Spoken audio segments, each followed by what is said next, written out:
pessoas bonitas do canal da Jana Meirelles, vocês não sabem o feito que eu consegui fazer. Olha quem tá aqui do meu lado, meu Deus do céu, eu não acredito. Kevin Braga, diretamente do Paraná, pra cá, pra Belém de novo, retornando às nossas terras amazônicas, paraenses, equatoriais. Já estava perdendo já o hábito, né, do calor.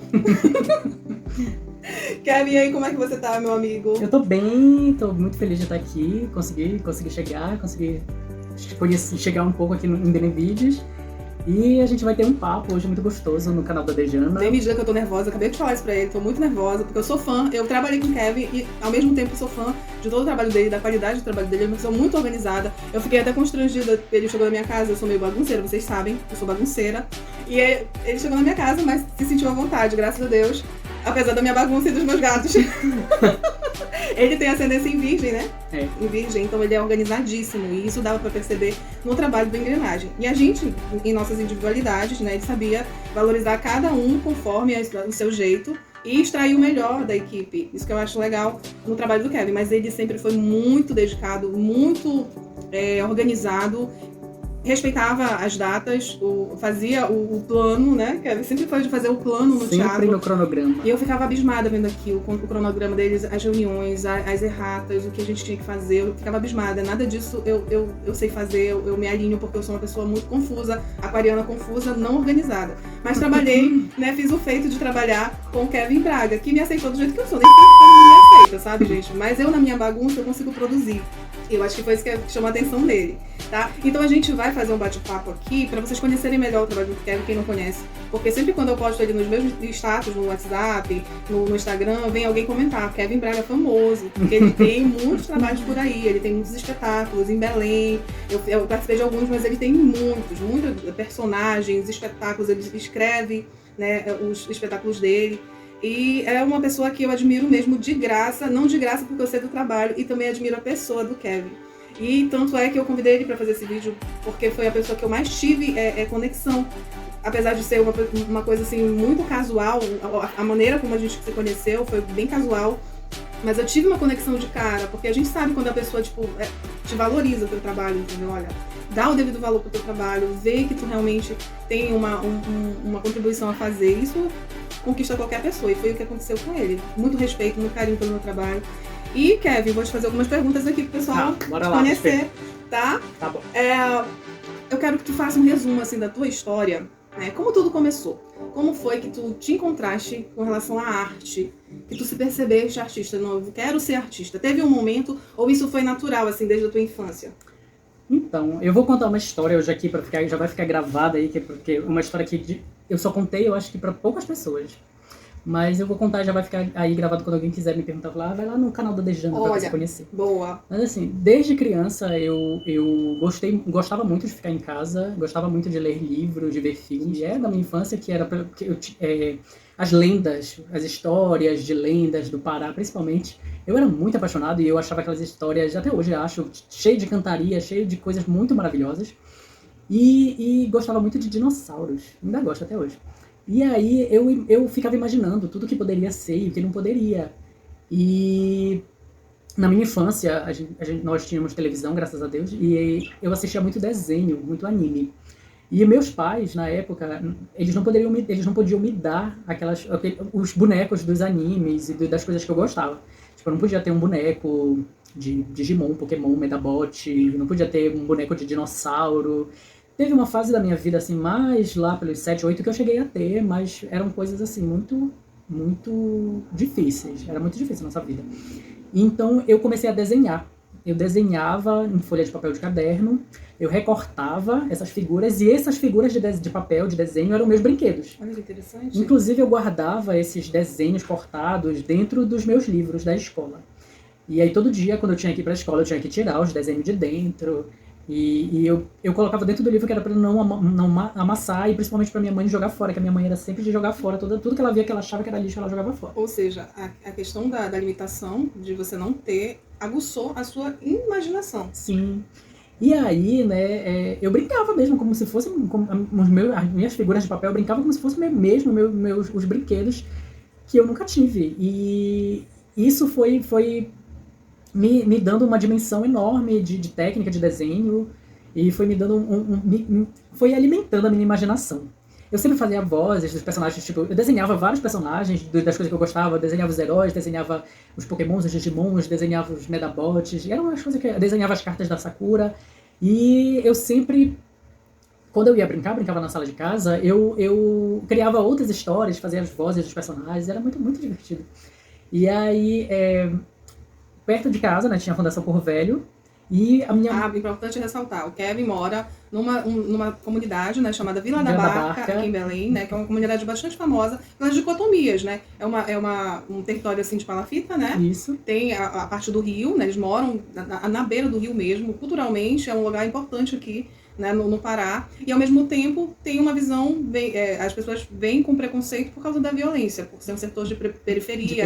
As ocorrências, né, de assaltos e tudo mais. Inclusive, quando eu estudei lá no Corvo Velho, fiz uns cursos lá, a gente presenciava, inclusive, crianças assaltando. Sim. Né? Então, é aquela história, né, o problema sociológico, né, presente em todas as periferias. Sim, e aí, vivendo, né, na Vila da Barca, lá próximo tem a Fundação Corvo Velho, que era uma fundação do governo que oferece vários cursos voltados para a área da arte. Inclusive, muitas crianças lá da Vila da Barca, elas passaram por uma alfabetização no Corvo Velho, fazendo teatro, fazendo música, fazendo desenho, pintura e etc e tal. E aí a minha mãe queria muito que eu fosse fazer um curso de desenho no Corvo Velho. Só que todas as vezes que a gente foi tentar, eu nunca consegui fazer, porque como era gratuito, né, para as pessoas da comunidade da Vila da Barca, eu nunca consegui uma vaga. Então acabava rápido, eram 20 vagas no máximo. E se tu não fosse lá no primeiro dia, nas primeiras horas da manhã, você não conseguia. Eu imagino. Então, aí foi que eu descobri o teatro. E aí o teatro foi como se eu tirasse dos bonecos de papel, para mim, a representação daquele universo que eu construía na minha brincadeira. Por exemplo, o meu boneco não era mais um boneco de papel, era eu interpretando os personagens. E aí eu comecei a amar muito aquele universo, porque, como eu estava falando agora para Dejana, eu sempre fui uma criança estranha, eu via as coisas na televisão que eu queria imitar, e as pessoas achavam que não entendiam o que eu estava fazendo, porque eu não sou de uma família artística. Falei agora também para Dejana que as únicas pessoas que fazem arte na minha família sou eu e uma prima, que é a Júlia Contente. E aí, para as pessoas da minha família, as pessoas assim da minha escola, eu era uma pessoa completamente estranha. Eu falei, meu Deus, quem é esse menino? O que ele tá fazendo? Esse menino é doido, brincando com essas coisas de papel, se enrolando numa toalha, se enrolando num tecido, se enrolando numa planta. Porque eu via essas coisas na minha televisão. Por exemplo, a primeira vez que eu vi o filme do Batman, eu queria muito ter uma capa igual a do Batman, e peguei um lençol e um dia abri assim, os braços, fazendo aquela cena icônica do início do filme.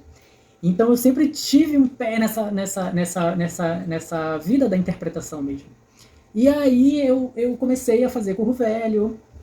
O Corvo Velho teve uma hora que chegou que eu não podia mais fazer, porque eu já estava ficando grande, já estava ficando velho. Fez todos os cursos, né? Gabaritou. Eu nem digo que eu fiz todos os cursos, porque o de desenho eu nunca cheguei a fazer. Mas eu cheguei a aprender bastante coisa no Corvo Velho, principalmente com relação a montagens de espetáculo. O Corvo Velho, apesar dele ser uma instituição governamental, ele não tem uma verba ilimitada, então tinha muita coisa que eram feitas no Corvo Velho de material reciclado, e isso é muito importante, isso vai ser muito importante depois para minha carreira. Muitas coisas eram reaproveitamento de material que já existia, isso também é muito importante. Isso aparece em alguns espetáculos? Isso foi muito importante depois também para minha carreira. E passar pelo Corvo Velho foi para mim muito importante, porque eu descobri que você pode usar a sua criatividade para construir coisas e fazer coisas maravilhosas sem gastar muito. E isso é uma coisa que caminha com o meu trabalho até hoje.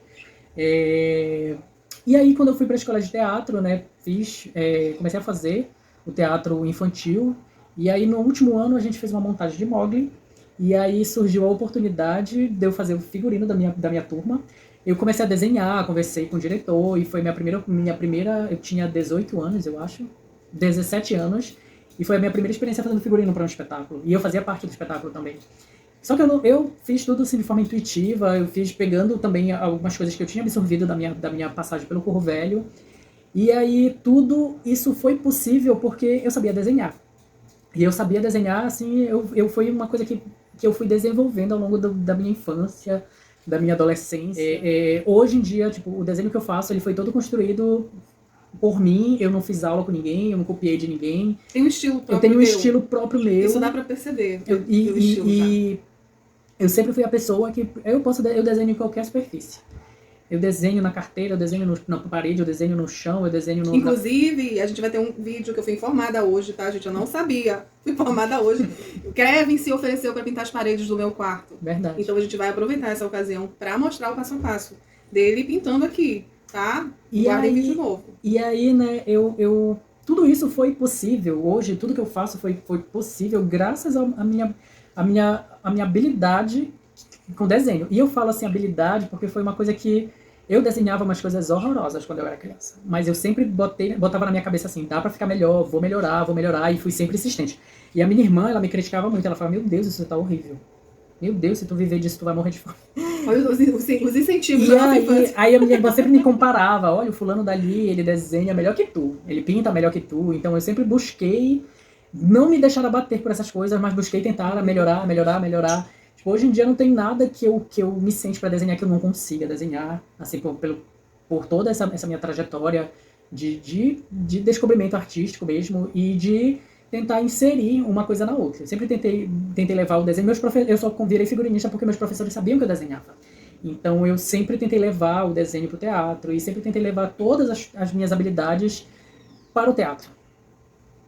Que legal, perfeito, Kevin. Esse foi o início de tudo, o início da carreira. Para vocês verem a questão, né, de um preparo psicológico, de uma força que a gente precisa ter, né, de persistir. Isso é uma mensagem que eu acho importante pelo exemplo do Kevin, e também tiveram momentos na minha vida, né, que eu passei por isso também. Da pessoa se fazer de sapinho surdo e persistir, porque quando a gente está começando não é perfeito, nada é perfeito quando ninguém nasce. Olha, eu nasci sabendo desenhar, aqui o meu desenho é belíssimo. As pessoas que falam de talento são falas, meu Deus, eu não queria usar essa palavra, mas são falas de gente que já desistiram. Eu não tenho talento. Você tem que persistir.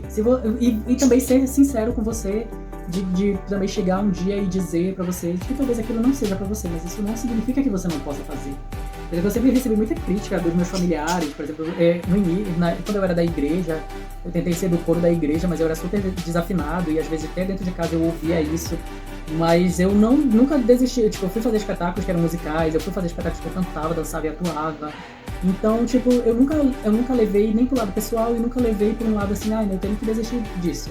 Teve coisa na minha vida que eu fiz e que hoje em dia eu já cheguei a uma conclusão de que não vou mais fazer tal coisa, mas eu fui lá e tentei fazer o melhor que eu pude. Eu fui lá e tentei aprender tudo da forma que... Eu sempre fui muito curioso.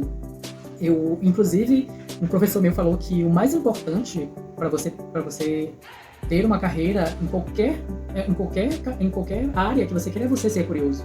Porque você não vai adquirir tudo fazendo um curso. Você precisa a todo tempo estar se reinventando, se redescobrindo. Então, para mim foi muito importante.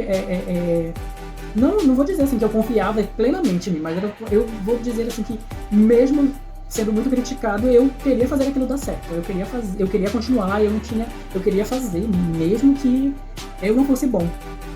Tá vendo, gente? Então é isso, a gente precisa persistir e entender que aquelas pessoas muitas vezes devem ser frustradas por alguma coisa, o problema é com elas, não é com você. Então você pode desenvolver qualquer atividade que você queira.